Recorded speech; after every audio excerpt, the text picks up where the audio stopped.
এই যে বকবক করে। কি বকবক করবো তোমার তো বক। আসসালামু আলাইকুম, কি খবর? আশা করি সবাই ভালো আছেন। জাহানারা আহমেদ ডেইলি ব্লগে সবাইকে স্বাগতম। এই তো আজকে সানডে, দেখেন আমার হাজবেন্ডে কৌতর কিনে নিয়েছে বাজার থেকে। আর আমার খুশি কইতাছে একদমই দিন যায় না, রোজা রাখছে। রোজা রাখলে দিন যায় না, ওই জন্য বললাম তাহলে পাপার লগে তোমার কৌতরটা সাফা করো।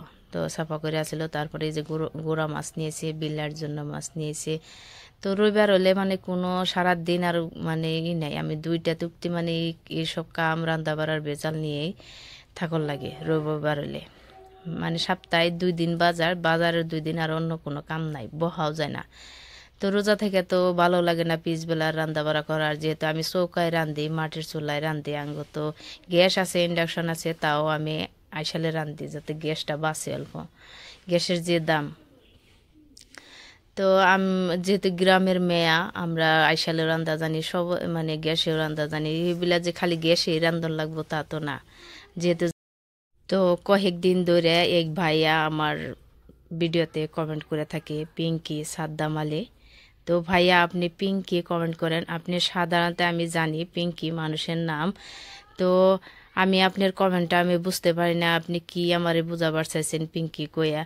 আর হয়তো আপনি যেটা বুঝাবার চাইতেন সেটা তো আমি 10 বছর আগেই জানি। তো পিঙ্কি নামের এক গেদিক আমার হাজব্যান্ডে ভালো পাইছিল। তো সাধারণত মানুষের জীবনে ভালোবাসা থাকেই, সেইটাতে যদি আপনি বুঝাবার চাইছেন তো এটা আমি ভালো করে জানি।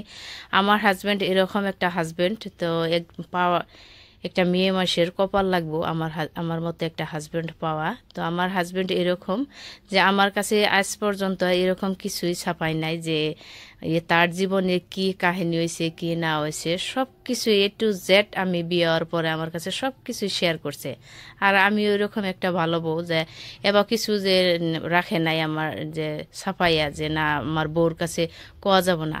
আমি ওইরকমই একটা বিশ্বাসী বউ যে আমার কাছে সব কিছুই মানে খুলে কইছে আমার হাজব্যান্ডে, বুঝছেন। আর আমি জানি সাধারণত মানুষের যদি ভিডিও ভালো হয় তাহলে nice, very nice, excellent, good job, great job এইসব কমেন্ট করে। আপনি পিঙ্কি কমেন্ট কি বুঝাবার চাইছেন ওটা আমি জানি, আমাকে বোঝার লাগবো না। তো আজকের ইফতারে ছিল আমার যেটা বিটরুট, গাজর, কিউকুম্বার দিয়ে আমি একটা জুস বানাইছি, আর কলা দিয়ে মিল্ক শেক, এটা আমার বাচ্চার জন্য বানাইছি। তো বাচ্চা প্লাস আমরাও খামো, একটা বড় গ্লাসে আমি ডাইলা নিছি। তো ইফতারের আগে আমরা এটা ট্রান্সফার করে নিম বেলেগ বেলেগ গ্লাসে।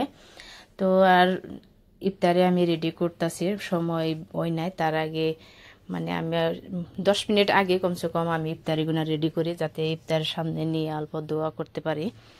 আর যেহেতু সবারই কিন্তু এটা দরকার, যত কাম ব্যস্ত থাকেন ইফতার 10 মিনিট আগে আর নিয়ে সামনে নিয়ে দোয়া করবেন, আল্লাহ দোয়া কবুল করে ইফতারের সময়। তো আজকে আমার বড় বেটিটা রোজা রাখছে। তো বাচ্চা প্লান তো রোজা রাখলে নানান ধরনের আইটেমের বস্তুগুলো ভালো পায় ওরা, ফাস্টফুড গুনে বেশি ভালো পায়। কিন্তু আজকে আমি একদমই ফাস্টফুড বানাই নাই। আর এই জায়গায় আমরা যে জায়গায় থাকি কোয়ার্টারে, মানে একদিনও বাদ নাই যে অন্য রুমে দিতে ইফতার দিয়ে। আজকে 7টা রোজা, সবাই কিন্তু সবার রুমে ইফতার দিয়ে আছেই। একদম খুবই মিলাপ্রীতি ভাবে আমরা এই কোয়ার্টারে থাকি। আর সবাই দিব আজকে। এই দেখেন 1-2 জনে দিয়ে গেছে, দেখেন আবার আরো একজনে নিয়ে এসছে, পিঠা বানাইছে। তো মানে এরকম আছে সদাই।